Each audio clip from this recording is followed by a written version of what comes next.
Welcome to Dark Creaky TV. If you're new here, be sure to subscribe for the best Reddit creepypasta stories, perfect for bedtime chills. We'd love to hear your thoughts, so feel free to leave a comment. Thank you for joining us and enjoy the story. Alright, so I never really thought I'd be posting something like this on Reddit, but here I am. I need to get this off my chest, and honestly, I hope that by sharing this, maybe someone out there can help me or at least understand what I'm going through.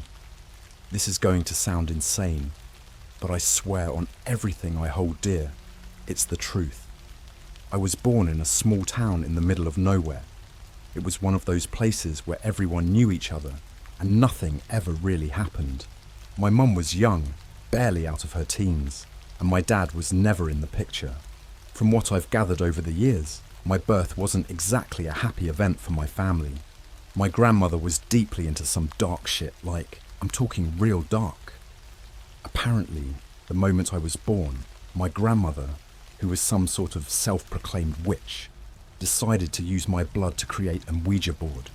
Yeah, you heard that right. She used my newborn blood to craft this thing. She believed it would be the most powerful conduit to the spirit world ever created. I didn't know any of this until I was much older, of course.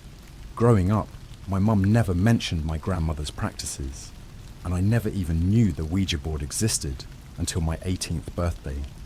My 18th birthday was the night everything changed. My mum, who had always been somewhat distant and haunted looking, finally broke down and told me the whole story. She handed me this old wooden box, trembling as she did.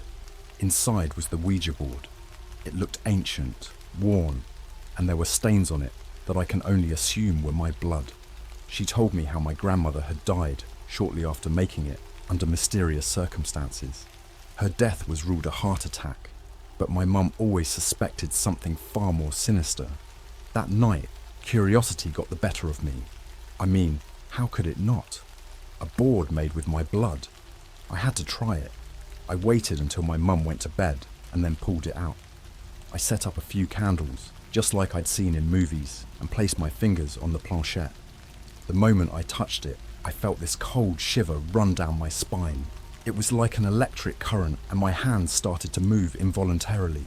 The planchette slid across the board, spelling out words faster than I could keep up with. "Welcome back," it said. I asked who I was talking to, and the planchette started moving again. All of us.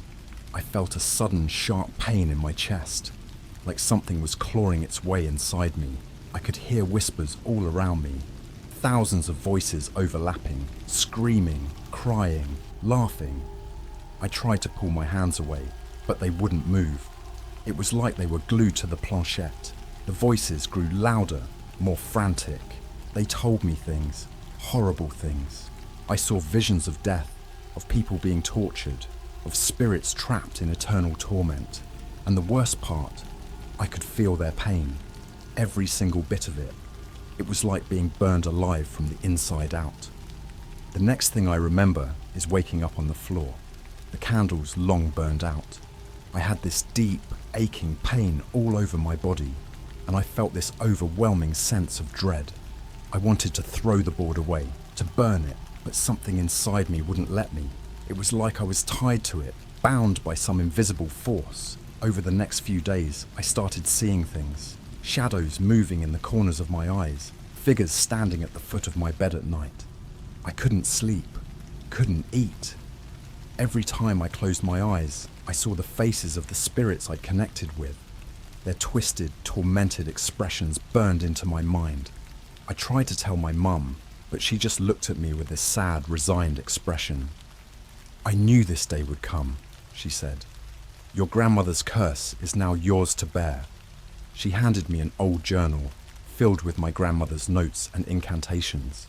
She'd written about the board, about how it was a bridge between our world and the next, and how the blood of a newborn, my blood, was the key to its power.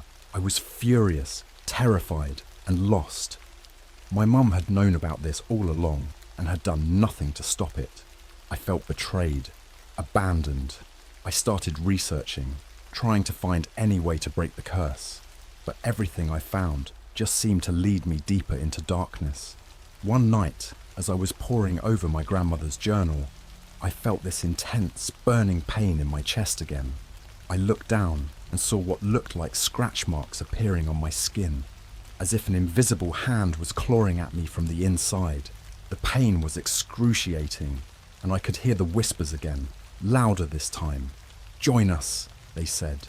"Free us." I passed out from the pain, and when I woke up, the scratch marks were gone, but the pain remained. It felt like a piece of me was missing, like part of my soul had been ripped away. I knew then that I couldn't escape this. My life was tied to that board, to the spirits it contained. I could feel them all the time, their anger, their sorrow, their desperation, and I knew that as long as the board existed, I would never be free. Now every day is a struggle. I can't sleep without seeing their faces, can't go a day without feeling their pain. I've tried to destroy the board, but it always comes back, always finds its way back to me. I'm living a nightmare, and I don't know how much longer I can take it. I don't know why I'm posting this here. Maybe I'm hoping someone will believe me. Maybe someone will know a way to help. Or maybe I just needed to get it out, to share my story with someone, anyone. All I know is that I'm trapped, and the spirits won't let me go. Alright, so after my last post, a lot of you reached out with suggestions, advice, and even some pretty creepy stories of your own. Thanks for that. It's nice to know I'm not alone in this, but nothing anyone suggested has really helped. In fact, things have only gotten worse since then. I started seeing a therapist. I didn't tell him about the Ouija board or the spirits, just that I was having nightmares and felt like I was losing my mind. He prescribed some meds, but they didn't do anything except make me feel like a zombie. I stopped going after a couple of sessions. It was a waste of time and money. The spirits have become more aggressive. They don't just haunt my dreams anymore. They're in my waking life too. One day, I was walking to the store, and out of nowhere, I felt this ice-cold hand grab my arm. I turned around, but no one was there. The grip tightened, and I could feel the bones in my arm grinding together. I screamed and tried to pull away, but it wouldn't let go. People on the street just stared at me like I was crazy. Then there was the night I woke up to the sound of scratching. I thought it was a mouse or something, but then I realized it was coming from inside my closet. I got up, opened the door, and saw nothing but darkness. The scratching got louder, more frantic. I could hear a voice whispering my name, begging for help. I slammed the door shut and backed away, but the sound didn't stop. It only got worse, like whatever was in there was trying to claw its way out. I started sleeping with the lights on, but even that didn't help. I'd wake up in the middle of the night and see figures standing at the foot of my bed, their faces twisted in agony. They never said anything, just stared at me with those hollow eyes, like they were waiting for something. I'd blink and they'd be gone, but the feeling of their presence lingered. I thought about moving, but I know it wouldn't make a difference. The board is tied to me, and wherever I go, it goes too. I even tried leaving it behind once, but it showed up on my doorstep the next day, looking as pristine as ever. It's like it has a mind of its own. The worst part is the dreams. They're not just nightmares anymore. They're like living memories. I'm seeing things from the spirits' past lives, experiencing their deaths firsthand.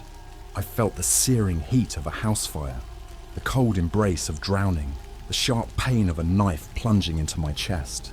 Each time, I wake up gasping for air, my heart pounding, the pain lingering long after I've woken up. One spirit in particular has been haunting me more than the others. A little girl, no older than 10, with long dark hair and hollow eyes. She shows up everywhere, in my dreams, in reflections, even in the corner of my eye when I'm awake. She never speaks, just watches me with this sad, accusing look. I don't know who she is or what happened to her, but I can feel her pain, her sorrow.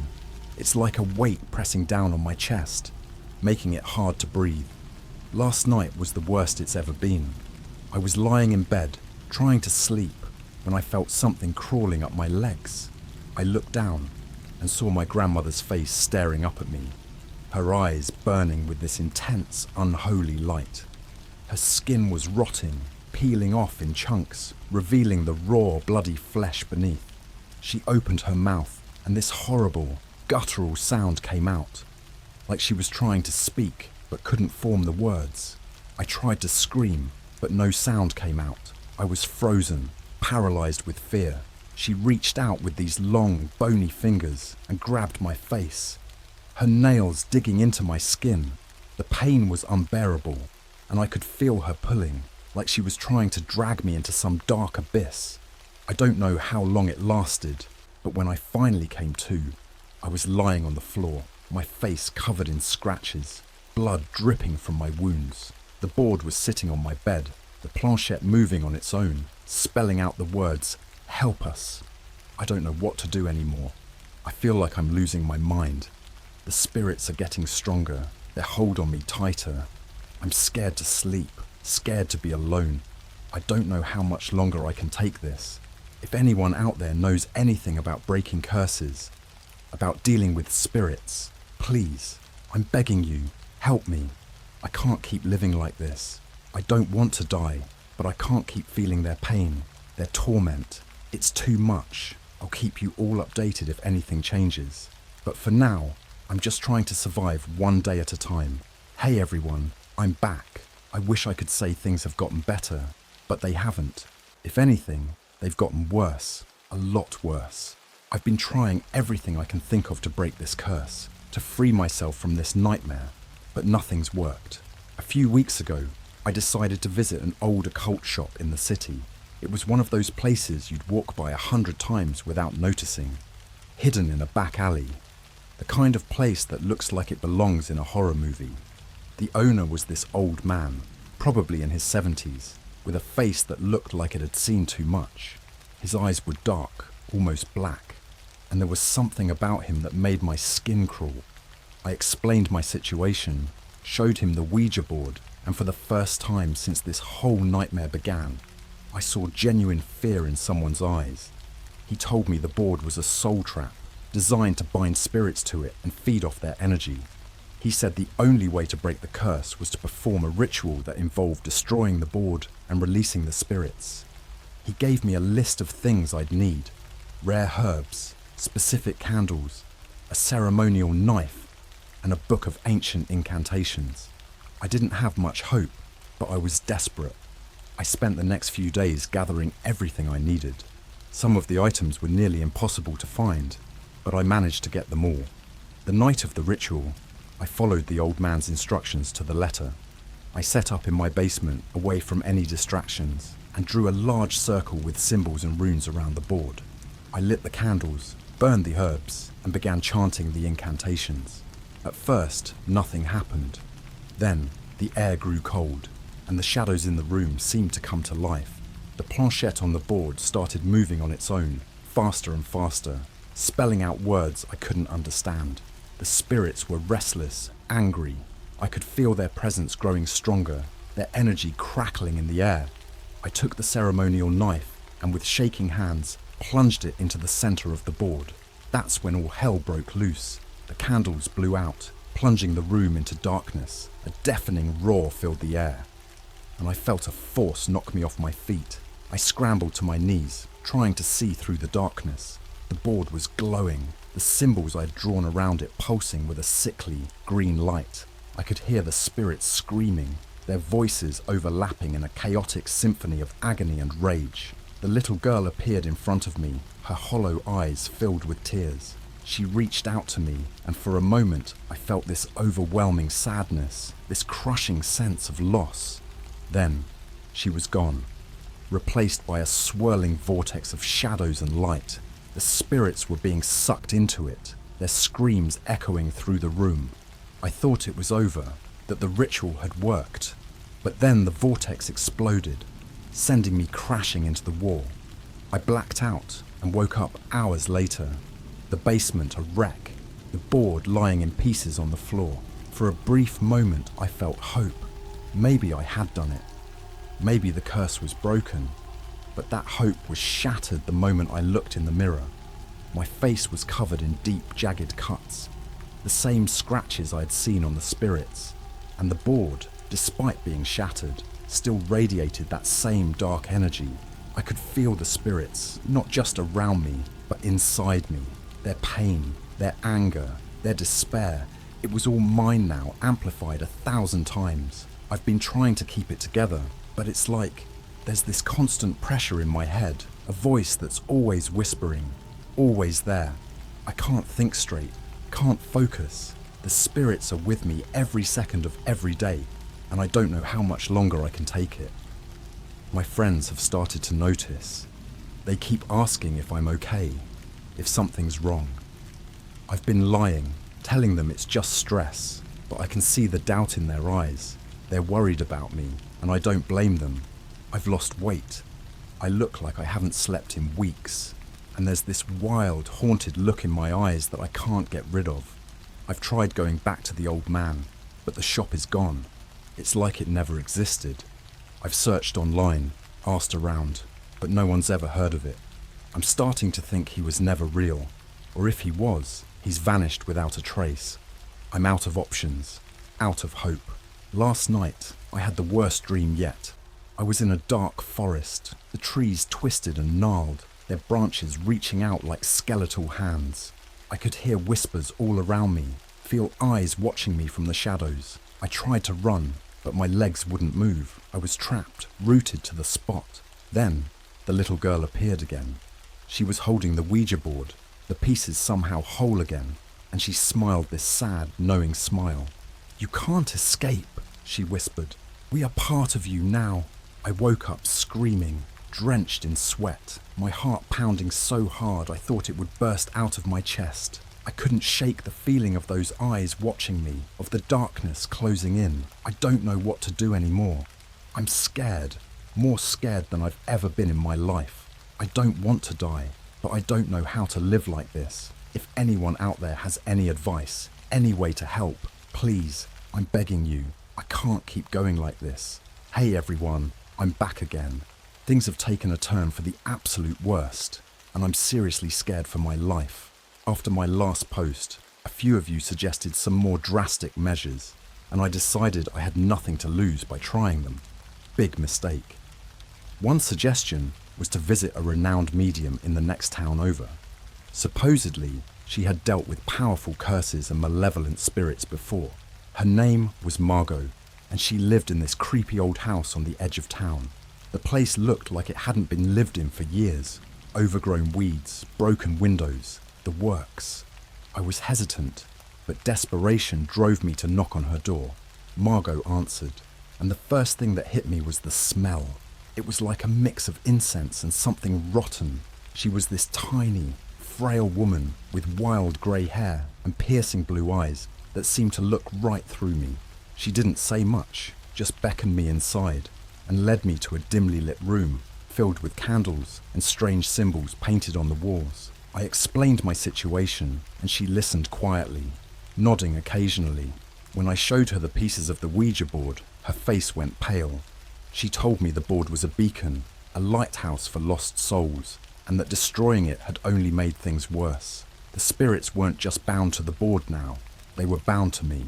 She said there was one last thing we could try, but it was dangerous. We had to perform a binding ritual, essentially transferring the spirits from me back into the board, but in a way that wouldn't allow them to escape again. She warned me that if we failed, the consequences would be catastrophic. I agreed, because what choice did I have? She set up a circle of salt around us, placed the board in the center, and lit a bunch of candles. She started chanting in some ancient language, her voice rising and falling in a hypnotic rhythm. I felt this intense pressure in my head, like something was trying to claw its way out. Suddenly, the room went pitch black. The candles blew out, and I could hear Margot screaming, but it sounded distant, like she was underwater. I felt hands grabbing me, pulling me down. I couldn't see anything, but I could feel them, cold, bony fingers digging into my skin. I must have passed out, because the next thing I remember is waking up in the dark, the room silent and empty. Margot was gone, and the circle of salt was disturbed, like something had dragged her out. The board lay in pieces on the floor again, but this time there was something different. The air felt heavier, charged with an oppressive energy. I stumbled out of the house, not daring to look back. The drive home was a blur, my mind racing with fear and confusion. When I finally got back to my apartment, I collapsed on the couch, my body trembling uncontrollably. I thought about calling the police, but what could I tell them? That a ritual gone wrong had sucked a medium into some kind of spiritual void. I tried to sleep, but every time I closed my eyes, I saw Margot's face, twisted in terror. I felt a deep sense of guilt, like I had dragged her into my nightmare. The spirits were quieter now, but their presence was still there, lurking just beneath the surface. The next day, I found out that Margot's house had burned down. The news said it was an electrical fire, but I knew better. The spirits were angry, and they were lashing out. I could feel their rage, their hunger. It was like a storm building inside me, waiting to erupt. I started noticing things around my apartment, objects moving on their own, lights flickering, shadows shifting in ways they shouldn't. I'd wake up with bruises and scratches like something had been attacking me in my sleep. The little girl appeared more frequently, her sad eyes now filled with something darker, more malicious. One night, I woke up to find her standing next to my bed, her hand resting on my chest. I couldn't move, couldn't speak. She leaned down and whispered in my ear, "We're not going anywhere." Her touch was ice cold, and I felt a searing pain in my chest, like something was being torn from me. I've tried everything to protect myself, charms, talismans, even a priest who came to bless my apartment. Nothing works. The spirits are getting stronger, their hold on me tighter. I feel like I'm losing myself, like they're slowly taking over. A few days ago, I found a note slipped under my door. It was written in a shaky hand, and it simply said, "They want you to join them." I don't know who left it or how they know about my situation, but it's clear that the spirits aren't going to stop until they've consumed me completely. I'm at my wit's end. I don't know how much more of this I can take. The line between reality and nightmare is blurring, and I'm scared that one day I'll wake up and not be myself anymore. I don't want to die, but I don't know how to live like this. If anyone out there knows anything at all, that could help me, please, I'm begging you, reach out. I can't keep fighting this battle alone.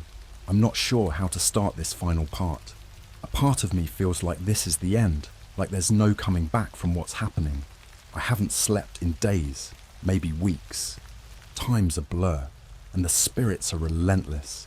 They've taken everything from me, and now they're coming for what's left. After the note, things escalated quickly. I started seeing shadows everywhere, not just at night, but during the day too. They follow me, whispering in my ear, telling me things I don't want to hear. I hear voices calling my name from empty rooms, see figures standing in my hallway, their eyes filled with anger and pain. I decided to try one last thing. A friend of mine suggested I visit an old church on the outskirts of town. It's been abandoned for years, but apparently it's still considered hallowed ground. He said if I could make it there, maybe the spirits wouldn't be able to follow. I was desperate, so I packed a bag and left in the middle of the night. The drive was terrifying. The roads were empty, and the shadows seemed to follow me even faster, darting just out of sight. The air grew colder the closer I got to the church, and I could feel a heavy weight pressing down on my chest. When I finally arrived, the place was a wreck. The windows were shattered, the doors hanging off their hinges, but it still felt safe. I stepped inside, and for the first time in what felt like forever, I felt a glimmer of hope. The air was still, and the oppressive weight that had been crushing me lifted slightly. I set up camp in one of the old pews, trying to rest, but I couldn't shake the feeling that I wasn't alone. I wandered through the old, decrepit halls, and that's when I found it, an old journal hidden behind the altar. It belonged to the last priest who had served there. As I read through his entries, my blood ran cold. The priest had been dealing with the same spirits. His journal was filled with desperate prayers and accounts of dark rituals he'd performed to try and banish them. He spoke of a powerful entity that controlled the spirits, something ancient and malevolent that had been awakened by the board. He believed the only way to end it was to confront the entity directly and destroy it. In his final entry, he wrote about a hidden chamber beneath the church, where he had constructed a powerful seal to trap the entity. He never got the chance to complete the ritual though. The spirits had driven him mad, and he ended his own life before he could finish what he started. I knew what I had to do. I found the hidden door in the floor and descended into the chamber. It was cold, dark, and the air felt thick with malevolence. The walls were covered in strange symbols, and in the center of the room was an altar with the remnants of the priest's ritual setup. I lit the candles, recited the incantations from the journal, and prepared to finish what the priest had started. As I did, the shadows grew darker, more agitated. The air filled with whispers, screams, and the feeling of 1,000 eyes watching me. And then it appeared. A figure emerged from the darkness, its form shifting and undulating like smoke. Its eyes were hollow voids, and its presence filled the room with an unimaginable dread. It spoke in a voice that seemed to echo from the depths of hell, telling me that I was too late, that it had grown too powerful to be contained. I felt an overwhelming surge of fear, but I couldn't stop now. I chanted louder, pouring every ounce of my will into the ritual. The entity roared, the walls shaking, the candles flickering wildly. I felt its rage, its pain, and then something incredible happened.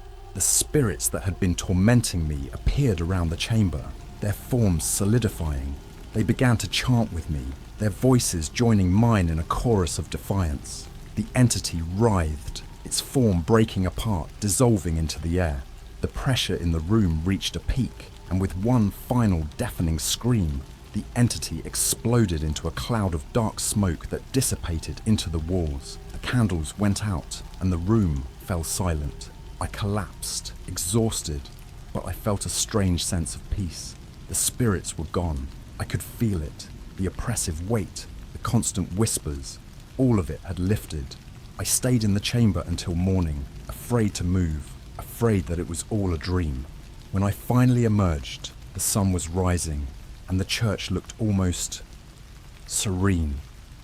I drove home in a daze, half expecting the shadows to return, but they didn't. For the first time in what felt like forever, I slept without nightmares. It's been a few days since then, and I'm still trying to process everything. The board is gone, the spirits are at rest, and I finally feel free. I know I'll never forget what happened, and the scars will always be there, both inside and out. But for now, I'm just grateful to be alive. To everyone who reached out, who offered advice, or just listened, thank you. I couldn't have made it through this without you. I don't know what the future holds, but I'm hopeful. Maybe now I can finally start living again.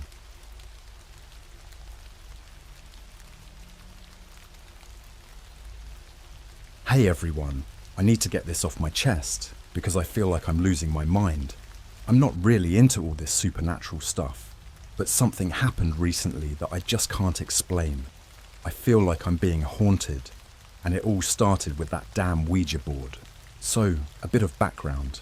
I used to live with my girlfriend, Emily, in this old house we rented just outside of town. The place was charming in a creepy, historical kind of way, with creaky floorboards and an attic that looked like it hadn't been touched in decades. One day, while we were cleaning out the attic, we stumbled upon an old, dusty Ouija board hidden under a pile of old newspapers. Emily thought it was a cool find and suggested we try it out. I was skeptical, but agreed, because, well, why not? That night, after a few beers, we decided to give the Ouija board a go.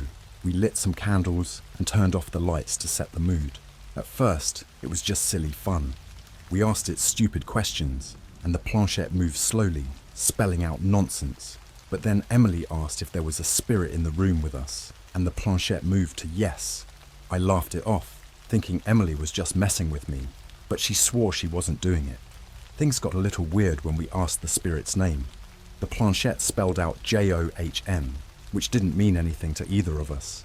Emily asked how he died, and it spelled out Murder. We were both kind of freaked out by that, but we kept going. Big mistake. We asked how he was murdered, and the planchette moved slowly, spelling out FIRE. At this point, I was done. I told Emily this was bullshit, and I was going to bed. But she convinced me to ask one more question. Do you want to hurt us? The planchette shot to yes, so fast we both jumped. I shoved the board back into the box and threw it in the attic. We didn't talk about it after that. A few weeks went by, and strange things started happening around the house. We'd hear footsteps when no one else was home. Doors would slam shut on their own, and the temperature would drop suddenly in certain rooms. Emily started having nightmares about a man on fire, screaming in agony. She'd wake up crying and drenched in sweat. One night, I woke up to find her standing in the middle of our bedroom, just staring at the wall. Her eyes were wide open, but it was like she was in a trance. I shook her, and she snapped out of it, but she couldn't remember what she was doing. It was freaky as hell. Things escalated quickly from there. One night, we were watching TV when we heard a loud crash from the attic. I grabbed a baseball bat and went to check it out. When I opened the attic door, I was hit by this overwhelming smell of smoke. The Ouija board was lying in the middle of the floor, even though I knew I'd put it back in the box. And get this, it was scorched around the edges. I freaked out and told Emily we needed to get rid of it. We decided to burn the Ouija board in the backyard, thinking that would put an end to all the weird shit. We doused it in lighter fluid and set it on fire. As it burned, we both heard this awful guttural scream. It sounded like it was coming from the board itself. Emily was crying, and I was shaking. Once it was nothing but ashes, we buried it in the garden. For a few days, things seemed to calm down. But then, the nightmares started again, worse than before. Emily was seeing the man on fire every night, and she was getting more and more paranoid. She kept saying she could feel someone watching her. One morning, I woke up to find her sitting on the edge of the bed, staring at her hands. They were covered in soot. She had no idea how it got there. Then came the worst night of my life. Emily woke up screaming, saying the man was in our room. I turned on the light, and there, standing in the corner, was a shadowy figure. It looked like it was on fire, but there were no flames. Just this intense heat radiating from it. I blinked and it was gone. Emily was hysterical, saying we needed to leave the house. I agreed, and we packed our bags and left that night to stay with her parents. Since then, things have only gotten worse. I've started having the nightmares too. I see the man on fire, reaching out to me, his mouth open in a silent scream. And it's not just the dreams. I'll be walking down the street and catch a glimpse of him in store windows, or see his reflection in mirrors. I feel like I'm being followed all the time. Yesterday, I found soot in my car. I hadn't been near anything that could have caused it. And this morning, when I woke up, there was a message written in the soot on my bedroom mirror. You can't escape. I feel like I'm going insane. Emily is barely speaking to me, and I don't blame her. She thinks I brought this on us by agreeing to use the Ouija board in the first place. I don't know what to do. I've tried everything. Cleansing rituals, prayers, even a priest. Nothing is working. I'm terrified to sleep, terrified to be alone. I feel like the man on fire is always just out of sight, waiting for the right moment to strike. If anyone has any advice, I'm all ears. I just want my life back. Hey guys, thanks for the overwhelming response to part 1. It's comforting to know I'm not the only one who's been through this kind of thing. But I'm back, because things have gotten even worse. And I don't know how much more I can take. After we moved out of the house, Emily and I stayed with her parents for a while. They live in a quiet suburb, and for a moment it felt like we could finally breathe. But the peace didn't last. The nightmares followed us. Emily's parents had a guest room, and we thought maybe a change of scenery would help. The first night was quiet, and I actually slept without dreaming. But on the second night, I woke up to find Emily sitting up in bed, her eyes wide with terror. She said she saw him again, standing at the foot of the bed, just watching us. The next morning, we found soot smeared across the walls of the guest room. Her parents were confused and worried, but we couldn't tell them the whole story without sounding completely insane. Emily's mum is superstitious though, and she insisted on bringing in a local medium. I was skeptical, but at this point, we were willing to try anything. The medium, a frail old woman named Mrs. Bennet, arrived that afternoon. She had this air of calm about her, which was almost comforting. She walked through the house, waving a bundle of sage and muttering prayers. When she reached the guest room, she stopped dead in her tracks. Her eyes widened, and she whispered something I couldn't hear. She turned to us and said, "There's a dark presence here, something very angry." She told us we needed to cleanse ourselves and the space, so we went through this whole ritual with salt, sage, and prayers. For a few hours, the house felt lighter. Emily and I were hopeful that maybe, just maybe, this nightmare was over. That night, we went to bed cautiously optimistic. I fell asleep quickly, exhausted from the emotional toll of the day. But in the middle of the night, I was jolted awake by the sound of heavy breathing. It was right next to my ear. I turned to wake Emily, but she wasn't there. The bed was empty, and the room was freezing cold. I jumped out of bed and ran through the house, calling her name. I found her in the backyard, standing in her nightgown, staring at the smouldering remains of the Ouija board we had burned. I swear to God, it was the same board, perfectly intact but covered in soot and ash. Emily was shaking, her eyes wide and unseeing. I grabbed her and pulled her back inside, locking the door behind us. We spent the rest of the night in the living room with all the lights on. Emily didn't say a word, just sat there, trembling. The next morning, we told her parents everything. They didn't believe us, of course. Who would? They thought we were having some sort of collective breakdown and suggested we see a psychiatrist. We left their house that day and checked into a motel. The motel was dingy and smelled like mildew, but it felt safer than her parents' house. The first few nights were uneventful, and I started to think maybe we had left the worst behind us. But then, on the fourth night, I woke up to find the word burn written in soot on the bathroom mirror. I hadn't been near anything that could cause soot, and Emily was asleep when I found it. Emily's condition worsened. She started seeing the man on fire everywhere, in the bathroom mirror, in the reflection of the TV, even in the glass of the motel's vending machine. She stopped eating and barely spoke. Her eyes had this haunted look, like she was always on the verge of screaming. One night, I woke up to the sound of her sobbing in the bathroom. I found her on the floor, clutching her hands, which were covered in blisters and burns. She kept saying, "He's coming, he's coming." I took her to the hospital, but the doctors couldn't explain the burns. They looked like fresh burns, but we had no source of fire in the motel room. They treated her and sent us back, but I knew we couldn't stay there any longer. We decided to go to my brother's place. He lived a few hours away in a small town, and I hoped that putting more distance between us and the house would help. The drive was tense, and Emily was on edge, jumping at every shadow. When we finally arrived, my brother Tom welcomed us with open arms. He didn't ask too many questions, just gave us a place to stay and some much-needed support. But the man on fire followed us there too. One night, I woke up to find Tom standing in the hallway, staring at something I couldn't see. His eyes were wide and he was sweating profusely. When I called his name, he snapped out of it, but he looked terrified. He said he saw a man standing at the end of the hallway, engulfed in flames but not burning. He thought it was a nightmare, but I knew better. The next morning, we found soot handprints all over the walls of the hallway. Tom freaked out and demanded to know what was going on. I had no choice but to tell him everything.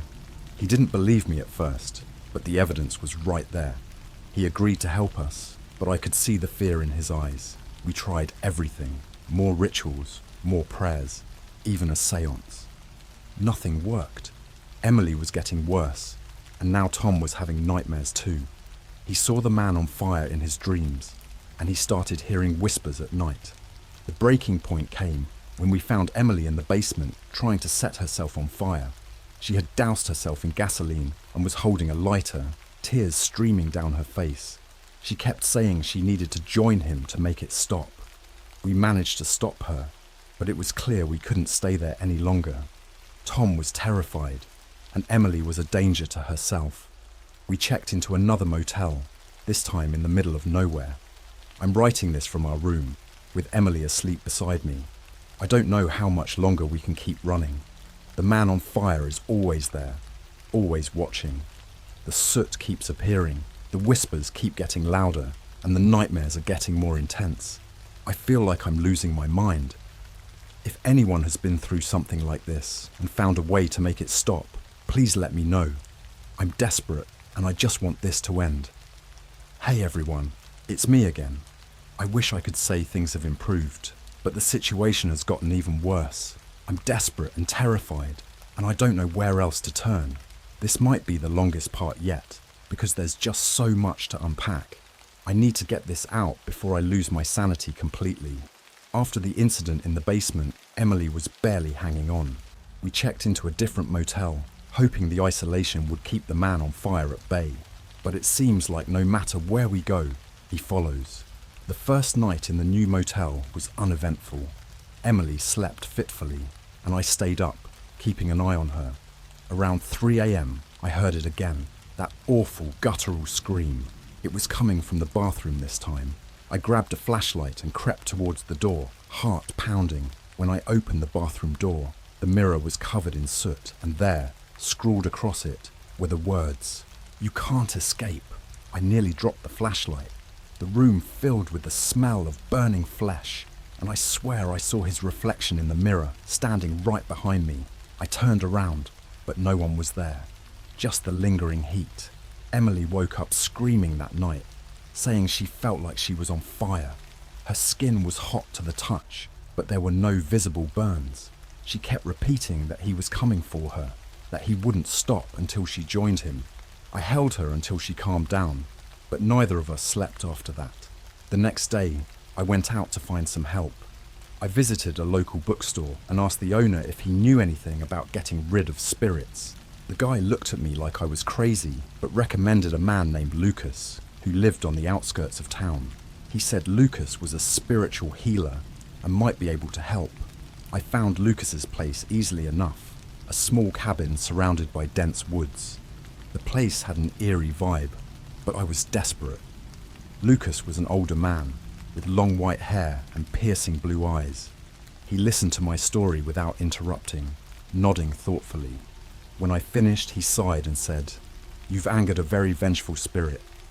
Burning the Ouija board only made it worse. You didn't release him, you trapped him." He explained that the spirit, John, was likely bound to the board, and that by burning it, we had tethered him to us in a more powerful way. Lucas said we needed to perform a spirit release ceremony to free John and send him on his way. He agreed to come to the motel that night and help us. Lucas arrived just after sunset, carrying a bag filled with candles, herbs, and other ritual items. He set up a circle of candles in the motel room and placed Emily and me in the center. He told us to hold hands and close our eyes while he chanted. The room grew cold, and the air felt thick, almost suffocating. As Lucas chanted, I could hear whispers, faint at first, then louder. They were angry, accusing. Suddenly, Emily screamed and fell to the floor, convulsing. Her eyes rolled back, and she started speaking in a voice that wasn't hers. "You can't stop me! She's mine!" The room filled with the smell of smoke, and I saw the man on fire standing in the corner, watching us with those empty burning eyes. Lucas continued chanting, his voice louder, more insistent. He threw herbs into the fire, and the room filled with thick, acrid smoke. Emily's convulsions stopped, and she lay still, breathing heavily. The figure in the corner seemed to waver, then slowly faded away. The room was silent, save for the crackling of the burning herbs. Lucas collapsed, exhausted. He told us he had done what he could, but the spirit was strong, and we needed to leave the motel immediately. He said we should find a place of sacred ground, a church, a cemetery, somewhere the spirit couldn't follow. We packed our bags and left within the hour. We drove aimlessly for a while, finally deciding to head to a small church on the outskirts of town. We arrived at dawn and found the doors unlocked. The place was empty, save for an elderly priest who looked at us with a mixture of pity and concern when we told him our story. The priest, Father Michael, offered us sanctuary for the night. He led us to a small room at the back of the church and blessed it. saying it would keep the spirit at bay. That night was the first time in weeks we slept without disturbances. For a moment I thought we were safe, but safety was an illusion. The next morning, we woke to find the words, "I'm still here," written in soot across the walls of the church room. Father Michael was shocked, but determined to help us. He suggested an exorcism, something he had only done once before. We were out of options, so we agreed. The exorcism was set for midnight. Father Michael gathered holy water, crucifixes, and prayer books. Emily and I were both terrified, but we had no other choice. As the ceremony began, the church grew cold and the candles flickered. Father Michael chanted in Latin, sprinkling holy water around the room. Emily started convulsing again, her eyes rolling back. The smell of smoke filled the air, and the room grew unbearably hot. Suddenly, the church doors slammed shut, and the windows shattered. The man on fire appeared in the middle of the room, his eyes locked on Emily. "She's mine," he roared. The flames around him grew hotter, and I could feel my skin blistering from the heat. Father Michael shouted prayers, holding up a crucifix, but the spirit was relentless. Emily screamed, and I could see her skin reddening, as if she were burning from the inside out. In a final desperate act, Father Michael threw holy water directly at the spirit. There was a blinding flash of light, and the spirit let out a blood-curdling scream before vanishing. The room fell silent, the air still heavy with the smell of burning. Emily lay on the floor, unconscious, but alive. Father Michael was pale and shaking, but he said the spirit was gone. For now. We stayed at the church for a few more days, trying to recover. Emily was weak, but she seemed to be getting better. The nightmares had stopped, and there were no more signs of the man on fire. We started to believe that maybe, just maybe, the exorcism had worked. But then, last night, I woke up to find Emily standing at the window, staring out into the darkness. When I approached her, she turned to me with those haunted eyes and whispered, "He's not gone. He's waiting." I don't know what to do anymore. We've tried everything, but the man on fire is still with us. I'm exhausted, terrified, and losing hope. If anyone has any advice, please, I'm begging you, help us. Hey everyone, thanks for sticking with me. Writing these updates is the only thing keeping me sane right now. Things have taken a turn for the worse, and I need to share what's been happening. If you've made it this far, you deserve to know the full story. After the failed exorcism, we knew we couldn't stay at the church any longer. Emily was barely hanging on, and I was starting to see the man on fire everywhere. We decided to drive to a friend's cabin in the woods. It was secluded and far from any other houses. We hoped the isolation would help. The drive was tense. Emily was silent, staring out the window with that haunted look in her eyes. Every so often, she'd mutter something about fire or the man watching us. I tried to stay calm, but my nerves were shot. We arrived at the cabin just before sunset. It was old and creaky, but it had a certain rustic charm. We unloaded our things and tried to settle in. The first night was eerily quiet. No nightmares, no whispers, nothing. I almost allowed myself to believe we'd outrun the spirit, but deep down, I knew better. The calm before the storm. The next day, Emily seemed a bit better. We spent the morning exploring the woods around the cabin, trying to distract ourselves from the horror we'd been living. For a few hours, it almost felt normal, but as the sun set, the air grew colder, and that familiar sense of dread crept back in. That night, I woke up to the smell of smoke. My heart raced as I got out of bed and checked the cabin, but there was no fire, just that pungent, suffocating scent. I found Emily in the living room, sitting in front of the fireplace, staring into the empty grate. Her skin was pale, and she looked like she hadn't slept in days. "He's here," she whispered. "He's in the woods." I didn't want to believe her, but I could feel it too. That oppressive, malevolent presence. I decided to stay up and keep watch, but around 3 a.m, I must have dozed off. I woke up to find Emily gone. Panic set in as I frantically searched the cabin, but she was nowhere to be found.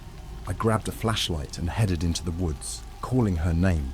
The woods were pitch black, and every rustle of leaves sounded like footsteps. My flashlight beam cut through the darkness, but it did little to calm my nerves. I called out for Emily, my voice cracking with fear. After what felt like hours, I found her standing by a small, stagnant pond. Her reflection in the water showed a woman on fire, her eyes hollow, a mouth twisted in a silent scream. "Emily!" I shouted, running to her. She turned to me, and for a moment I didn't recognize her. Her eyes were vacant, her face expressionless. Then she collapsed into my arms, sobbing uncontrollably. I carried her back to the cabin, my heart pounding with terror. The next few days were a blur. Emily was in and out of consciousness, muttering about the man on fire, saying he was coming for us. The cabin felt like a prison, the walls closing in. I started seeing him too, in the reflections of windows, in the shadows of the trees. Every night, the smell of smoke would return, stronger than before. One night, I woke up to find the cabin filled with smoke. I could barely breathe as I stumbled out of bed, coughing and choking. I found Emily in the living room, staring into the fireplace again. This time, there were flames licking at the wood, but there was no source of fire. Just that relentless, suffocating heat. "He's here," she whispered. "He's inside." The next few hours were pure chaos. The fire spread quickly, engulfing the cabin. I grabbed Emily and we ran outside, watching as the flames consumed everything. There was nothing we could do but watch. The fire was unnatural, almost sentient, and I knew it was him, the man on fire. We spent the night in the car, too terrified to sleep. As dawn broke, I realized we had nowhere else to go. We were out of options. Emily was fading fast, her strength sapped by the relentless haunting. I decided to reach out to one last person, a paranormal investigator I'd read about online. His name was Dr. Peter Hawthorne, and he specialized in extreme hauntings. I called Dr. Hawthorne, and to my surprise, he agreed to meet us that same day. We drove to his office in a small, unassuming building on the edge of town. Dr. Hawthorne was a tall, thin man with piercing eyes and a calm demeanor. He listened to our story without interruption, nodding occasionally. When we finished, he leaned back in his chair and sighed. "You've encountered a very powerful and vengeful spirit. Burning the Ouija board was a mistake. It didn't release him. It anchored him to you. The only way to break the connection is to confront him directly." He explained that we needed to return to the place where we found the Ouija board and perform a ritual to release the spirit. It was dangerous, he warned, and there were no guarantees it would work. But it was our only hope. We drove back to the old house, my stomach in knots. The place looked even more ominous than I remembered. The air was thick with tension as we entered the attic, where it all began. Dr. Hawthorne set up his equipment and began the ritual, chanting in a language I didn't understand. Emily and I stood in the center of a circle of salt, holding hands. The temperature dropped, and the room filled with the smell of smoke. The shadows in the corners seemed to move, and I felt a presence watching us. Dr. Hawthorne's chanting grew louder, more insistent. Suddenly, the man on fire appeared in the center of the room, his eyes burning with rage. Emily screamed and I held her tighter. Dr. Hawthorne shouted a command, and the spirit roared in defiance. The heat was unbearable, and I felt like my skin was blistering. But then, the flames around the spirit began to flicker and fade. Dr. Hawthorne continued chanting, his voice unwavering. The man on fire let out one final agonized scream before vanishing into thin air. The room fell silent, the air clear and cool. Emily collapsed into my arms, sobbing with relief. Dr. Hawthorne looked exhausted but triumphant. "It's over," he said. "He's gone." We left the house that night, feeling a weight lift off our shoulders. For the first time in weeks, we felt a glimmer of hope. Emily was still weak, but she was smiling, a real, genuine smile. We thanked Dr. Hawthorne and drove to a nearby motel to rest. That night, we slept peacefully. No nightmares, no whispers, no smell of smoke. The man on fire was gone, or so we thought. Hey everyone, this is the last update. I thought we were safe, I really did. But things have taken a turn I never could have predicted. If you followed me this far, Thank you. I need to get this last part out, to let someone know what happened. After the ritual with Dr. Hawthorne, we spent a few peaceful days in the motel. Emily started to regain her strength, and for the first time in what felt like forever, we began to hope that maybe we could get our lives back. The oppressive weight that had been crushing us seemed to lift, and we even dared to talk about the future. But on the fourth night, everything changed. I woke up to the familiar, suffocating smell of smoke. My heart sank as I sat up, frantically looking around the room. Emily was still asleep beside me, her face peaceful. I didn't want to wake her, so I got up and checked the room. The smell was stronger near the bathroom. When I opened the door, I found the words "Welcome back" written in soot across the mirror. My blood ran cold. I backed out of the bathroom and turned to wake Emily, but she was already sitting up, her eyes wide with terror. "He's here," she whispered, her voice shaking. "I can feel him." We grabbed our things and fled the motel. Driving aimlessly through the night, Emily was in a state of near hysteria, and I was barely holding it together. I didn't know where to go or what to do. The man on fire was back, and he was angrier than ever. As dawn broke, we found ourselves parked on a deserted road, exhausted and scared. I called Dr. Hawthorne, praying he could offer some guidance. He answered on the second ring, and I could hear the concern in his voice. "I feared this might happen," he said. "The spirit is bound to you." The ritual weakened him, but it didn't break the connection. He told us we needed to confront the spirit one final time, but this time we had to be prepared for the worst. We needed to go back to the exact spot where we found the Ouija board and perform a final cleansing ritual. It was our only chance to sever the connection and free ourselves. We drove back to the old house in silence, the dread growing with each mile. The house looked even more sinister than before, its windows like dark, empty eyes. We made our way to the attic, the air growing colder with each step. The smell of smoke was overwhelming by the time we reached the attic door. Dr. Hawthorne met us there, his face grim. He had brought more equipment and several books, filled with ancient prayers and rituals. He instructed us to form a circle again, placing Emily and me in the center. He began chanting, the air growing heavy with tension. The temperature plummeted, and the shadows seemed to close in around us. The man on fire appeared, more furious than ever. His eyes burned with a hatred so intense it felt like a physical force. Emily screamed, clutching my hand tightly. Dr. Hawthorne's chanting grew louder, more desperate. The spirit lunged at us, and I felt a searing pain as if my skin were actually burning. Emily collapsed to the floor, her screams filling the room. Dr. Hawthorne shouted commands, his voice barely audible over the roar of the flames. The air was thick with smoke, and I could barely breathe. Suddenly, the attic door slammed shut, and the room was plunged into darkness. The only light came from the flames surrounding the spirit. Dr. Hawthorne's voice rose above the chaos, chanting a final, desperate prayer. The spirit let out a blood-curdling scream, and the flames flickered violently. In a blinding flash of light, the spirit was gone. The room fell silent, the air clear and cool. Emily was unconscious, but she was breathing. Dr. Hawthorne slumped to the floor, exhausted but relieved. "It's done," he said, his voice barely a whisper. "He's gone for good." We left the house that night, feeling a cautious sense of relief. Emily slowly began to recover, and we tried to put the ordeal behind us. We moved to a new city, far away from the old house, and started to rebuild our lives. But there's one last thing I need to tell you. A few nights ago, I woke up to the smell of smoke. It was faint, barely noticeable, but it was there. I checked the house, but everything was fine. Emily was asleep, undisturbed. I tried to convince myself it was just my imagination, a lingering fear from the trauma we'd been through. But last night, as I was brushing my teeth, I saw it again.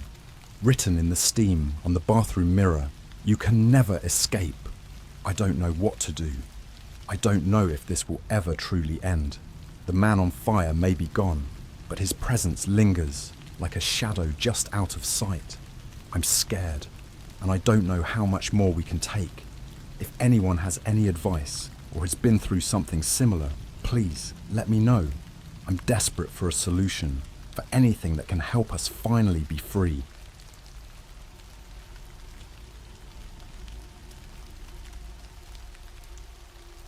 I've never been one for spooky stories or creepy shit, but what I'm about to share with you is something that's been haunting me for years. It's not some made-up tale. This happened to me, and it still keeps me up at night. I think my mom was in an Ouija board cult, and she tried to hide me from them. My earliest memories are a bit foggy, but I distinctly remember the house we lived in when I was about 6. It was an old, creaky place on the outskirts of town, surrounded by dense woods that always seemed to whisper secrets. Mum was always a bit strange, but back then, I thought it was just her way of being. She had these rules though, rules that made no sense to a kid. Don't go into the attic, don't open the basement door, and the weirdest one, never, ever touch the old wooden box in her closet. One night, curiosity got the better of me. Mum was out, and I was left alone. I sneaked into her room and opened the closet. There it was, the forbidden box, just sitting there, calling to me. It was intricately carved, with symbols I couldn't understand, and it felt unnervingly cold to the touch. My little hands trembled as I lifted the lid. Inside was an old Ouija board, covered in dust, and a small, worn notebook. That's when I heard the front door slam. Mum was back early. I shoved everything back into the box, my heart pounding in my chest, and ran to my room. She must have sensed something, because she stormed into my room moments later, her eyes wild. "Did you touch it?" she hissed. I shook my head, too scared to speak. She just stood there staring at me, and then she did something that still gives me chills. She smiled, a cold, knowing smile, and said, "Good, remember, you must never touch it." Life went on, but things got weirder. I'd hear her at night, whispering to herself, or maybe to someone else. Sometimes, I'd catch glimpses of shadows moving in ways they shouldn't, and the air in the house felt thick, almost oppressive. Then, there were the dreams. Nightmares, really. I'd wake up screaming, with visions of dark figures and chanting voices echoing in my head. One night, I couldn't take it anymore. I crept down the hall to her room, hoping for comfort. The door was ajar, and I peeked inside. Mum was sitting on the floor, surrounded by candles, the Ouija board in front of her. She was talking to it, her voice low and urgent, and then I saw it. Something I can never unsee. A shadowy figure, taller than any person, standing behind her, its eyes glowing red. I must have made a sound because Mum's head snapped up, and she saw me, her face twisted in anger and fear, and she screamed at me to go back to bed. I ran, but from that night on, I knew something was very wrong. The next day, she acted like nothing happened, but there was a new rule: never leave the house after dark. I didn't understand why until a few nights later. I woke up to a strange noise and went to the window. In the backyard, I saw Mum, surrounded by several people in dark cloaks, performing some sort of ritual. They were chanting, and she was holding the Ouija board. My blood ran cold. I tried to tell my friends at school, but they just laughed. No one believed me. I felt so alone, trapped in that house of horrors. Then, one night, things escalated.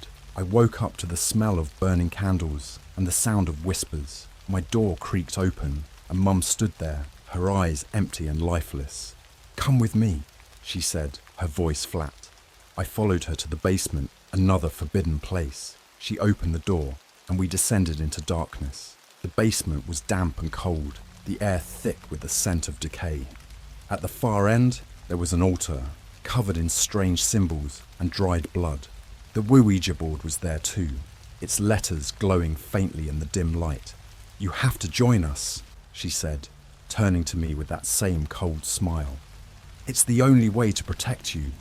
I tried to run, but she grabbed me, her grip iron strong.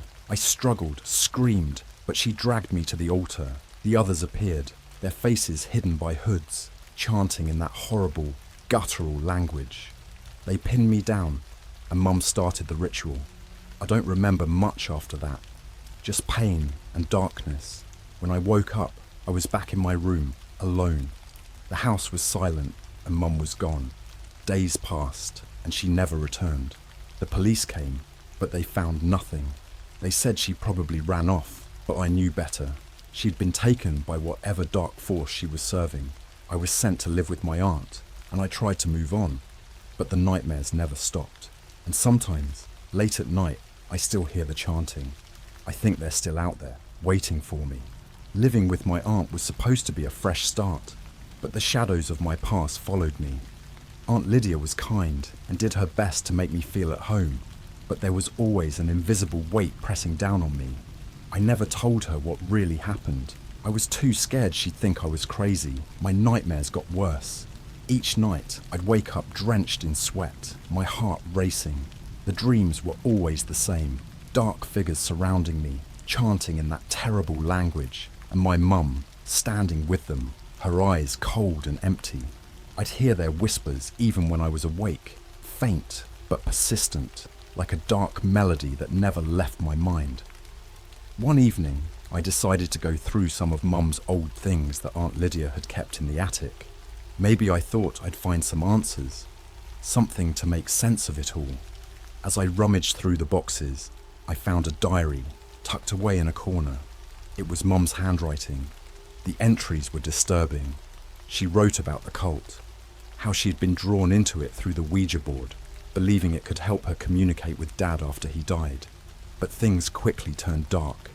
The spirits she contacted weren't friendly. They demanded sacrifices, control, and total submission. She mentioned a ritual that was supposed to grant her protection, but required an unthinkable price: my soul. The final entry was the worst. It detailed the night I saw them in the backyard. Mum wrote that she had no choice. They were coming for me, and the only way to keep me safe was to offer herself in my place. She believed that by doing so, she could buy me time, but the cult wouldn't stop until they had me. She wrote, "They will come for you, and when they do, you must fight. You must resist." Reading those words made my blood run cold. I felt the walls closing in on me. The shadows in the attic seemed to stretch and twist, almost alive. I dropped the diary and ran downstairs, my mind racing. Aunt Lydia noticed my distress and tried to comfort me, but how could I explain the horror that was my reality? I couldn't sleep that night.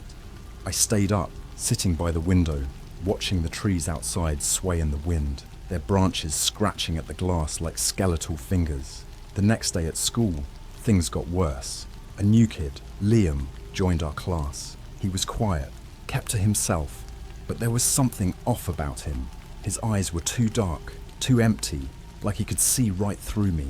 During recess, he approached me and whispered, "They're coming. You can't escape." I felt my stomach drop. How did he know? Who was he? Panic surged through me, and I ran home, locking myself in my room. I tried to calm down, to tell myself it was just a coincidence, but deep down, I knew it wasn't. That night, I woke up to the sound of footsteps outside my window. I peeked through the curtains and saw Liam standing in the yard, staring up at me with those empty eyes. He raised his hand and pointed at me, his mouth moving in silent words. The whispering grew louder, more insistent. I backed away from the window, my heart pounding. I ran to Aunt Lydia's room, but she wasn't there. The house was eerily quiet, the kind of silence that makes your skin crawl. I heard a faint rustling from the basement. My stomach churned. The basement was always locked, but tonight the door was slightly ajar, a sliver of darkness beckoning.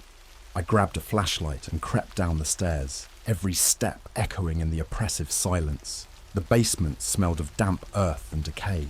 I swung the flashlight around, its beam cutting through the darkness, and there she was, Aunt Lydia standing in front of an altar, her eyes vacant, her lips moving in that dreadful chant. Before I could react, I felt a cold hand on my shoulder. I spun around to see Liam, his face twisted into a grotesque smile. "It's too late," he whispered. "They're already here." The room seemed to close in on me, the air thickening with the stench of rot and decay. The shadows on the walls stretched and morphed into monstrous shapes, their eyes glowing red. I tried to scream, but no sound came out. Aunt Lydia turned to me, her face a mask of sorrow and regret. "I'm sorry," she said, her voice hollow. I couldn't protect you. The shadows surged forward, their icy fingers wrapping around me. I felt myself being pulled into the darkness, the whispers growing louder, more deafening. I struggled, fought with every ounce of strength I had, but it was like fighting against a tide of black sludge, relentless and consuming. Then, just as suddenly as it began, it stopped. I was back in my room, gasping for air, drenched in sweat. The house was quiet again, but I knew it was far from over.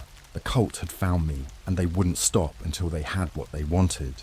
I had to find a way to stop them, to break free from this nightmare.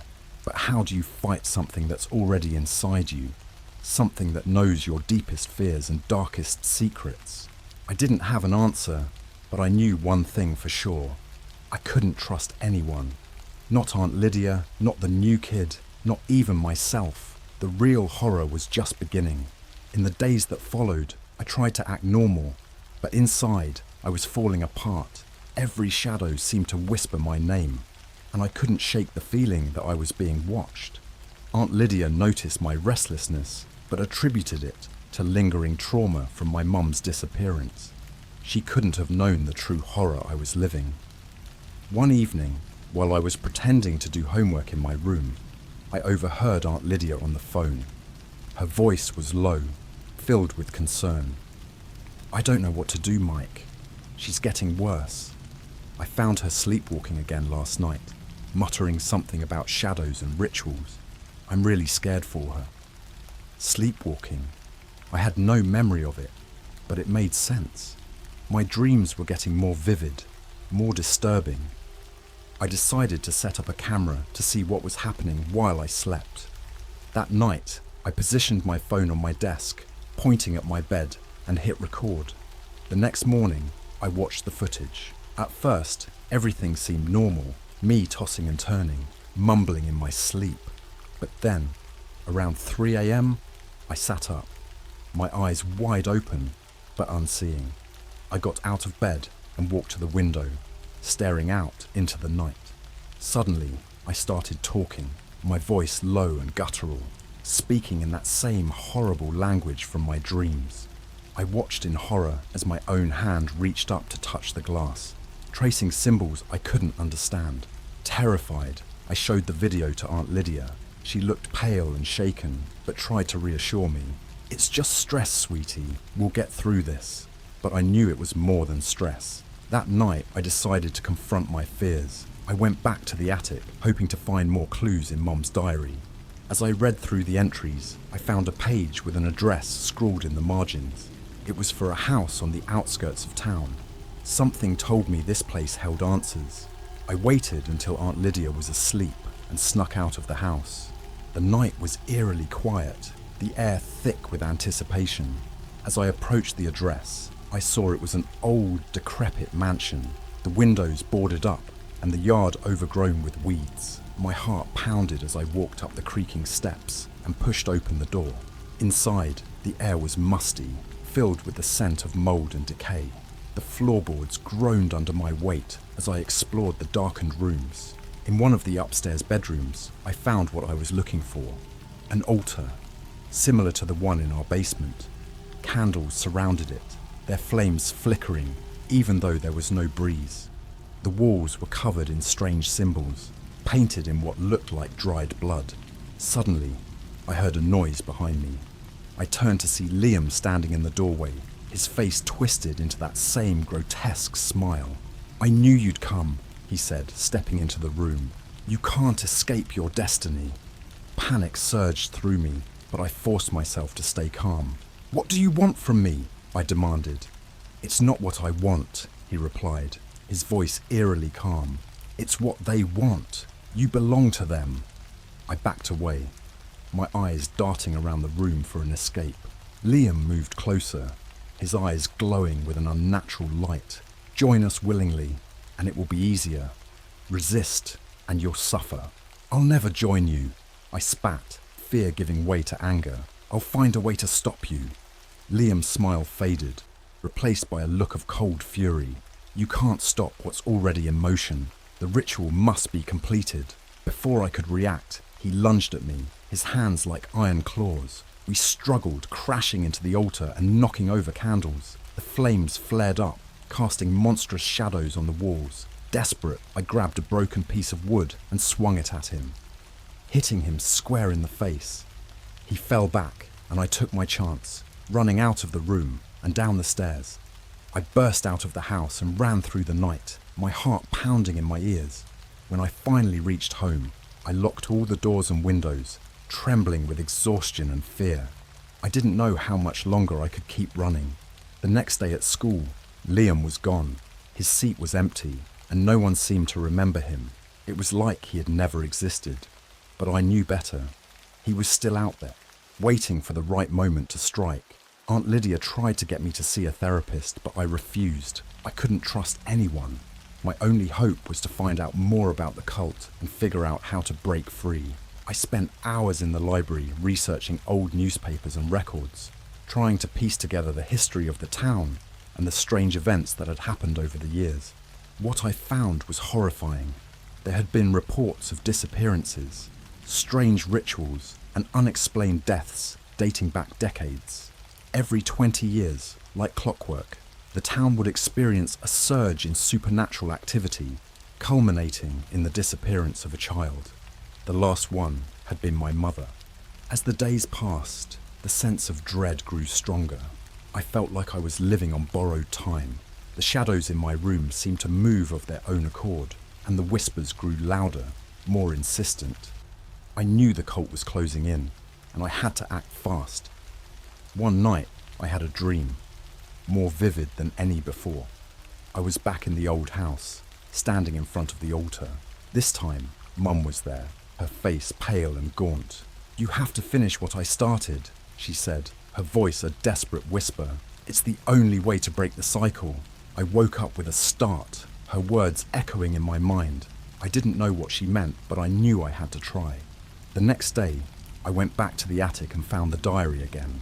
There, in the final pages, was a ritual. One that could supposedly banish the spirits and break the cult's hold. But it required a sacrifice. My blood ran cold as I realized what I had to do. The ritual needed a life, mine.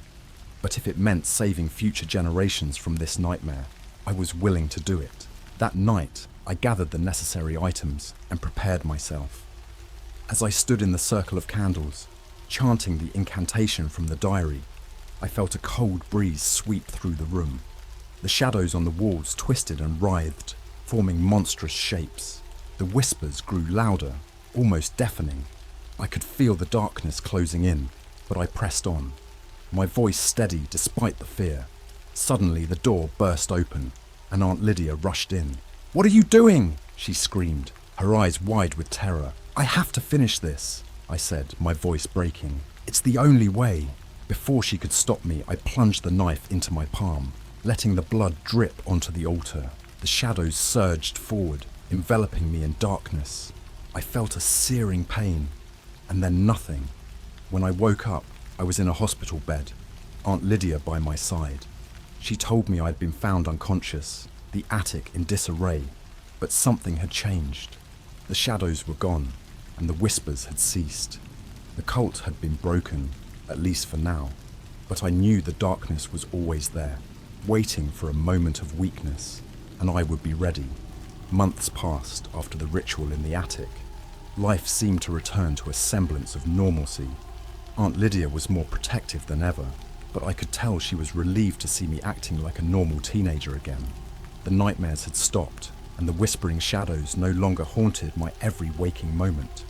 But deep down, I knew it was just a temporary reprieve. One rainy evening, as I was walking home from school, I noticed a familiar figure standing under a street lamp. My heart skipped a beat. It was Liam. He looked different, older somehow, and more sinister. He didn't smile this time. He just watched me with those empty eyes. I hurried past him, not daring to look back, but I could feel his gaze burning into my back. When I got home, I locked the door and checked all the windows. Aunt Lydia was still at work, so I was alone. I tried to shake off the unease and focus on my homework, but my mind kept drifting back to Liam. Why was he back? What did he want? Later that night, I heard a faint tapping on my window. My blood ran cold. I pulled back the curtain and saw Liam standing outside, drenched from the rain. His eyes glowed with an eerie light. "Let me in," he whispered, his voice carrying through the glass. "We need to talk." I shook my head, backing away from the window. "Go away," I whispered, my voice trembling. "Please," he pleaded, his expression desperate. "It's about your mother." Against my better judgment, I opened the window a crack. "What do you know about my mum?" I demanded. "She's not gone," he said, his voice urgent. "The cult still has her. They used the ritual to take her, and now they want you too. You're the key to their power." A chill ran down my spine. "You're lying." "I wish I were," he said, his eyes sad. "But you have to believe me. They're coming for you, and they won't stop until they have what they want." I slammed the window shut and drew the curtains. My mind was racing. Could it be true? Was my mum still alive, trapped by the cult? I couldn't just ignore it. I had to find out the truth. The next day, I skipped school and took the bus to the edge of town, where the old mansion stood.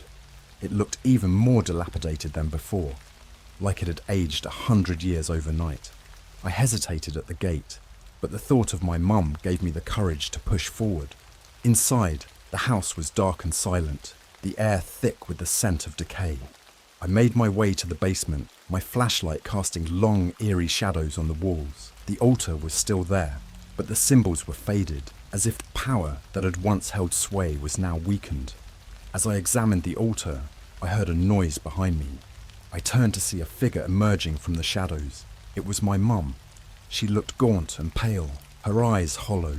"Mum," I whispered, my heart breaking at the sight of her. "You shouldn't have come," she said, her voice barely audible. "They'll find you. I came to save you," I said, stepping closer. "We can break the curse together." She shook her head. "It's too late for me, but you still have a chance. You must destroy the board." Before I could respond, the shadows in the room began to move, coalescing into dark, menacing shapes. The air grew cold, and I felt a suffocating pressure all around me. "Run!" my mum screamed. "Destroy the board and end this nightmare." I turned and ran up the stairs, the shadows chasing me. I could hear their whispers growing louder, their icy fingers brushing against my skin. I burst out of the house and into the night, not stopping until I reached home. Aunt Lydia was waiting for me, her face pale with worry. "Where have you been?" she demanded. "I know how to stop them," I said, my breath coming in ragged gasps. "We have to destroy the board." That night, Aunt Lydia and I gathered all the items related to the cult, the Ouija board, the diary, the candles, and took them to the backyard. We built a bonfire and threw everything into the flames. As the fire roared, I felt a strange mix of relief and sadness. The shadows seemed to scream as they were consumed by the flames, their whispers finally silenced. But just as I thought it was over, I felt a cold hand on my shoulder. I turned to see Liam, his face twisted in a grotesque smile. "You can't escape," he whispered. "We're always watching." I woke up in my bed, drenched in sweat. It was just a dream, or was it? The sense of dread lingered, a constant reminder that the darkness was never truly gone. I knew the cult was still out there, and they would stop at nothing to get what they wanted. The fight was far from over. The next few days were a blur of anxiety and dread. I could feel the cult's presence everywhere, in the shadows of my room, in the eerie silence of the night, and in the hollow eyes of strangers who seemed to know too much. Aunt Lydia tried to reassure me, but I could see the fear in her eyes. We were living on borrowed time. One evening, as the sun dipped below the horizon, casting long, twisted shadows across the yard, I knew it was time to end this once and for all. The fire had weakened the cult, but it hadn't destroyed them. I had to find their source of power and destroy it completely. I returned to the old mansion, feeling a strange sense of destiny guiding me. The house loomed like a malevolent beast, its windows dark and lifeless. I pushed open the door and stepped inside, the air thick with the scent of decay and old secrets. This time, I wasn't alone. Aunt Lydia had insisted on coming with me, her determination matching my own. We made our way to the basement, where the altar stood. the symbols now glowing with a faint, ominous light. As we approached, I felt a cold hand brush against my arm. I turned to see my mum standing there, her eyes filled with sorrow and desperation. "You shouldn't be here," she whispered. "It's too dangerous." "I have to end this," I said, my voice trembling. "I can't let them take me."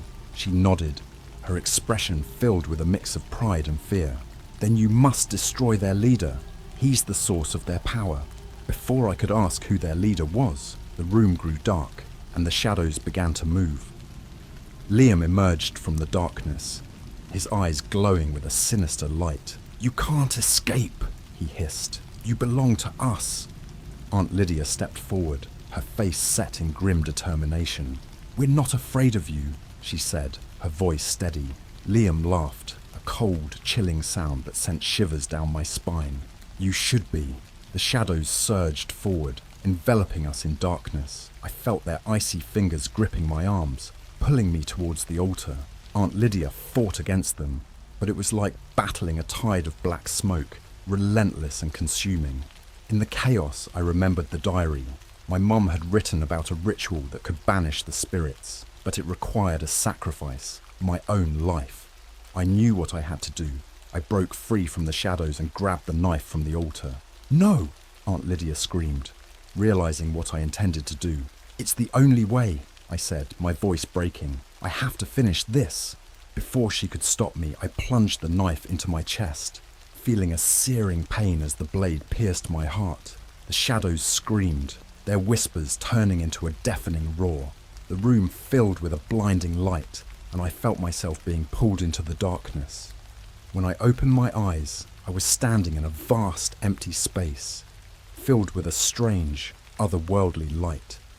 My mum was there, her face filled with a serene calm. "You did it," she said, her voice soft. "You broke the cycle." I looked down at myself, expecting to see the knife wound, but it was gone. I felt no pain, only a sense of peace. "Is it over?" I asked. She nodded. "The cult is gone. You freed us." I felt a weight lift off my shoulders, the fear and dread that had plagued me for so long finally gone. I reached out to hug her, but she stepped back, her expression sad.